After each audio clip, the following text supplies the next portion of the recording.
Test, test, test.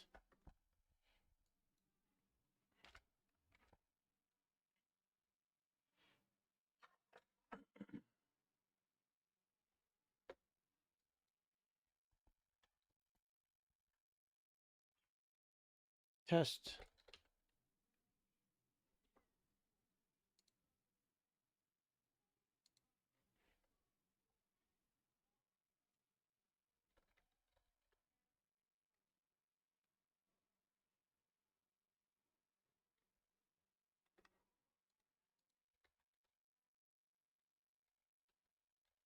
Hello. Hey, Wayne. How's it going?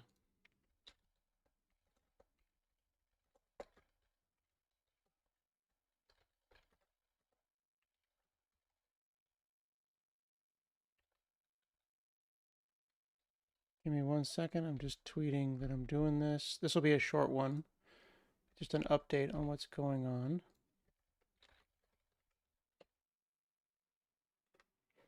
So I'll be able to share a couple of updates. I'm just going to tweet real quick. Tweet and Mastodon and all of the things. And threads. Now we have 25 Twitters to use instead of one, which sucks.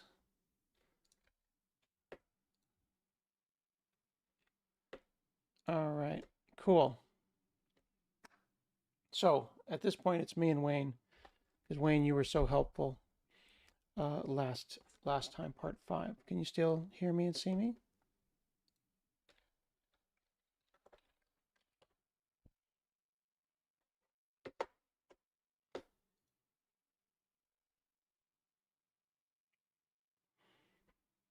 All right. Hey, friends. It is my birthday, Wayne. Thank you very much. I am 50 years old today, my friends. 50 years old. Hey, Derek. How's it going? All right. Cool. So here's the deal, friends. Here's the deal. Oops, I turned that off. Let's update what's going on. Last time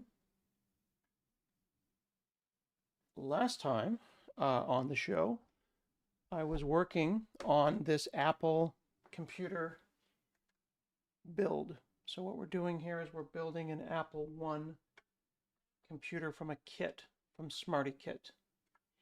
Okay, so basically the deal is that Smarty Kit sells a kit, a literal kit of parts and chips. It's very highly packaged. It's a little expensive, but it's worth it. And you get all the chips and all the wires and everything. I'm not related to these people at all. I just think they're cool. And you get the breadboards and all of this stuff. This is part 6. I've been working on this thing probably on and off, on the weekends, an hour here and an hour there, probably for a year. And the kit works you through multiple steps online. It's pretty cool. I'll actually switch over and show you what the desktop looks like. And what we'll do is pop up the instructions over here. And I'll give you a sense. So they've got a whole online instructions thing. And it's, you hook up the power. So they give you the boards. Yeah, they were all white. That's a great point. So here's what happened, right? So they were all white before. And you go through and you connect the wires, and it's like a multi-hundred step process. Okay. So each board is numbered. You got your memory and then a check, and then you got your CPU, you got your IO ports, etc. So last time on part 5, we were having a challenge where we were getting unreliable output out of the high res screen. So before we could output to this little screen, and it was great. Okay, I'll show you what that actually looks like. Okay, so I'm still working on my switcher here, so bear with me. Okay, so I'm going to zoom in down here, and I'm actually going to turn this light off to get rid of the glare. And then I'll turn this on. We had a couple of different issues last time. First, I noticed that I had been running this off of a couple of AA batteries, and I was plugging in my power via these AA batteries, and I was finding that to be a little bit unreliable. We had 4 AA batteries, which would be 1.5 volts times 4, which is 6, but AA batteries are notoriously garbage, which is 5. But I was getting 5 volts, and it was the flakiness that you would see with AA or AAA batteries. So I decided that those batteries were garbage. And since I was spending many hours at this, I decided to get a more reliable power supply. So introduce this guy here, which is a little power supply that you can get that will feed the rails of the system. So this here is like a reliable 5 volts off of one of these standard connectors. So that's thing number one that I did. And let's see what we get. Push a button here. It's a little goofy. The switch is a little goofy, but you can see that it's starting to boot up. Made with Love by Scott Hanselman. And the computer boots up. Cool. So that works. Then I can hit CPU reset. We get an output, and now I've got some keyboard buffer problem. You see how it's just going brrr. See, watch. Boots up. Keyboard buffer is filled up with garbage. There's some loose wire down here somewhere. If I touch it, I'm just touching it with my finger. And you'll see here, I've got some issue there. Every time I touch it, keys get pressed. So I'm working on that. Now, Wayne points out that last time the boards were white. So I had been stuck for a very long time trying to get the output to work. So I was concerned that maybe my breadboards were cheap or I'd damaged them in some way. And you know how you get all the way to the end of a project and you're like, man, this sucks. What's going on? So I swapped them all out completely. Basically, I lined up all of my breadboards next to each other and moved them from the white ones onto the black ones. Not only do the black ones look cooler, but they're of a higher quality, and I figured I would learn something in the process. That took about an hour. So rewired the whole thing. And then I had an extra white breadboard left over up here to run my power. So that's cool. Here's the thing. Did all of that work, moved everything over to the black breadboards. Nothing changed. Nothing changed. Oh, bench power supply. That is the word. Thank you, Wayne. So got off of the toy power, got onto a reliable power.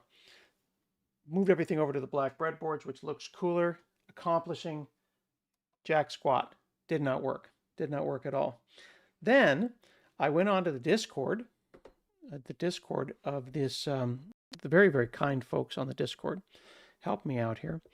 And there's a gentleman over there named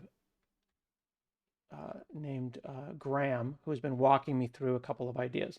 And Graham sent me a hex file to remove some variables, because the issue was we got decent output from this guy, but we were getting garbage when we were outputting from the main screen.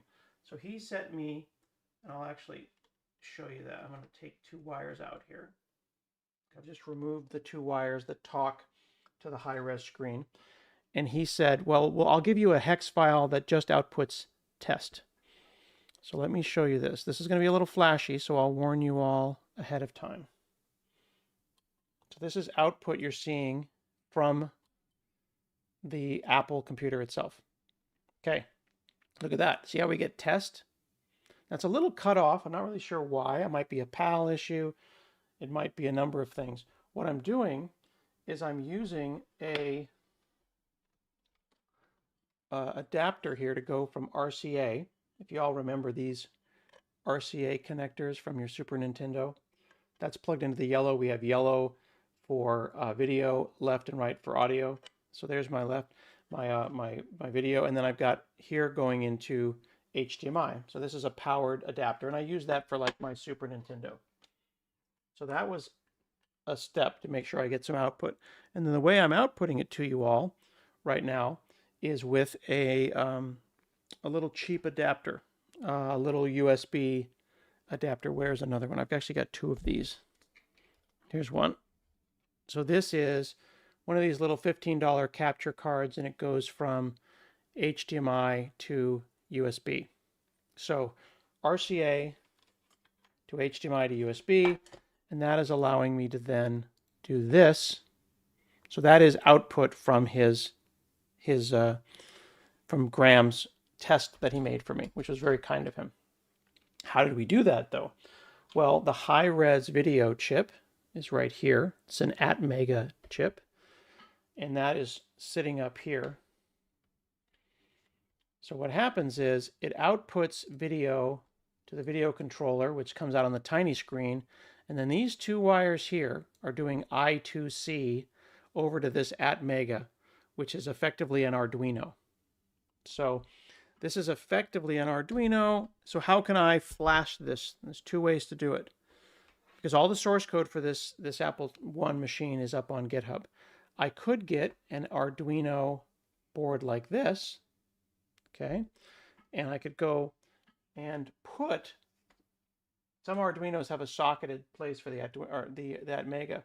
I could put this chip in here and actually load the Arduino IDE, flash his hex file in there, then move it back. So I got to move the chip back and forth. That's one way to do it.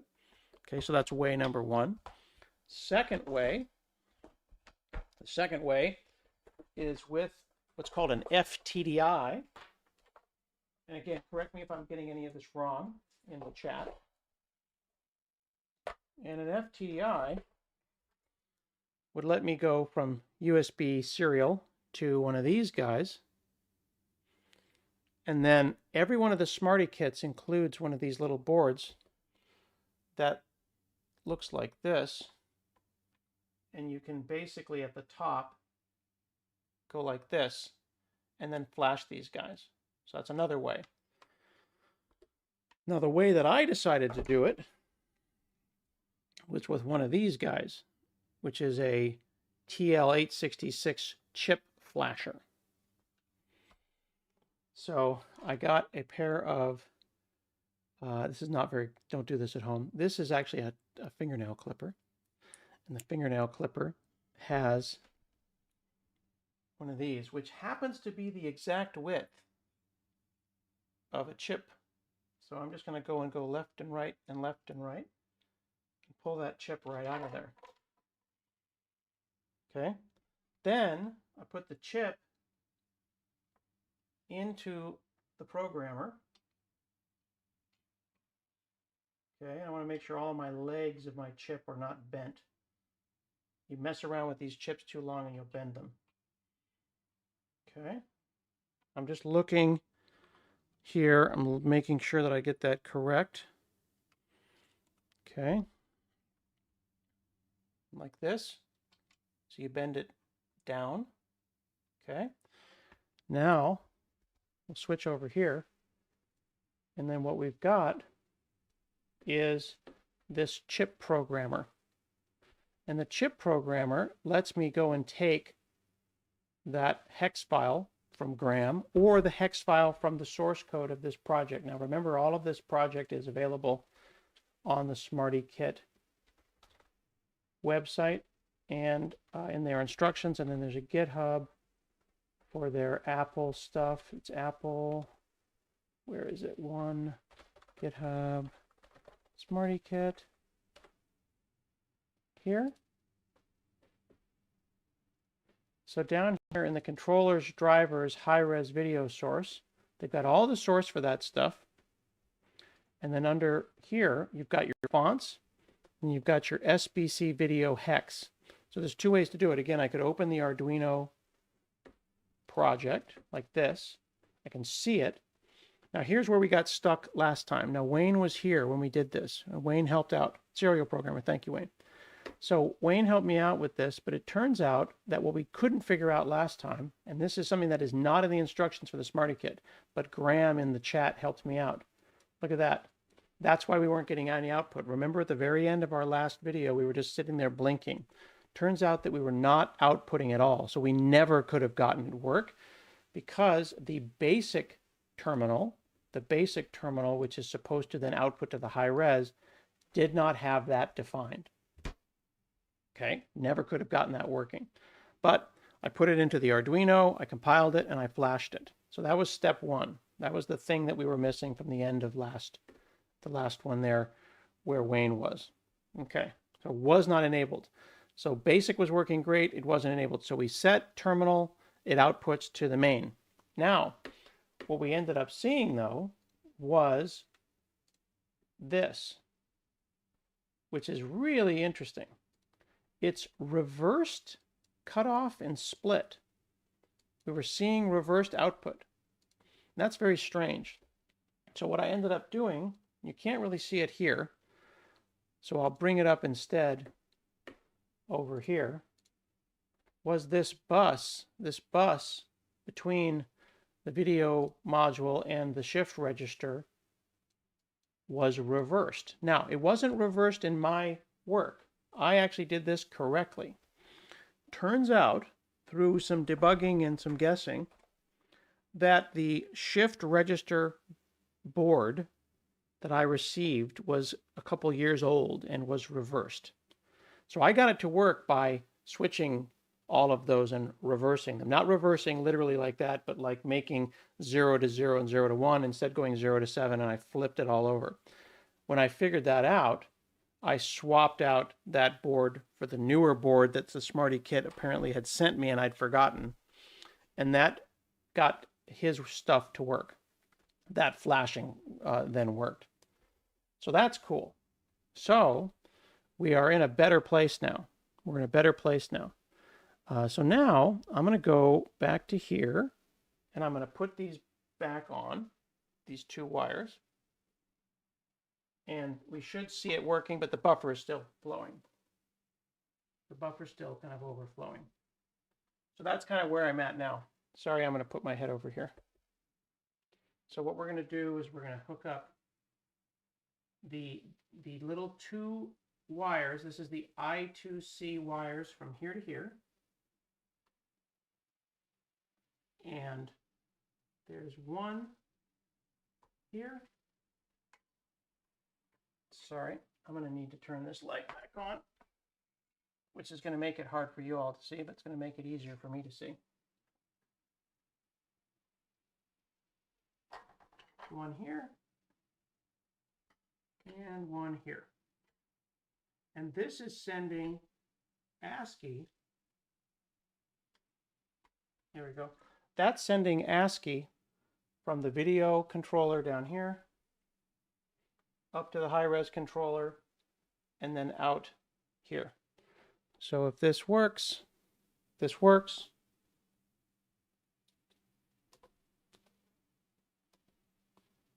We'll reset and we should see output. Waiting, rebooting, rebooting, rebooting.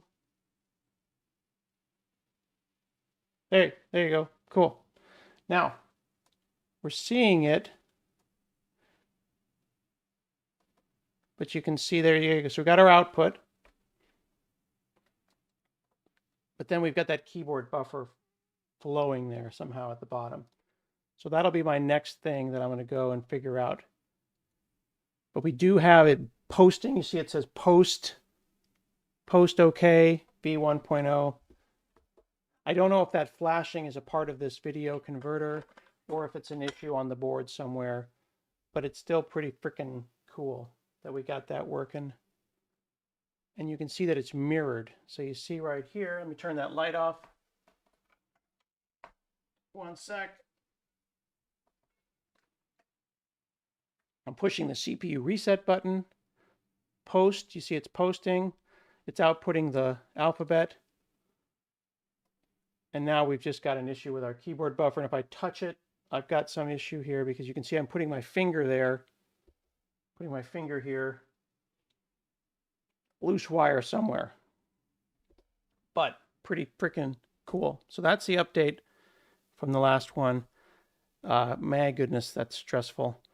But the goal here, of course, will be to get it to do something cool like output, you know, ASCII art of Wozniak's face, or it'll be something. I don't know. I'll get this thing working and maybe do some basic programming on it. But right now, I'm in a little bit of a weird state because I don't know why that keyboard thing is not working, because last time it was working. Yeah, see? So now, look at this. It's stable. Hi, I'm Apple One Smarty Kit. And then if I type in that text address, I should get Wozniak's face. But it's not working. If I hit reset, and now I got that keyboard buffer issue. But I'm very close, my friends. I'm very close. It's still a great kit. It's just that my abilities are very minimal. So thank you for hanging out. That's an update on here on my birthday, messing around with this Smarty Kit at smartykit.io. They're super helpful in the chat over there on the Discord. So I'm going to keep debugging this project and exploring it and learning all about original old hardware from 1976. Having a good time here. Thanks for hanging out. Like and subscribe. Bye.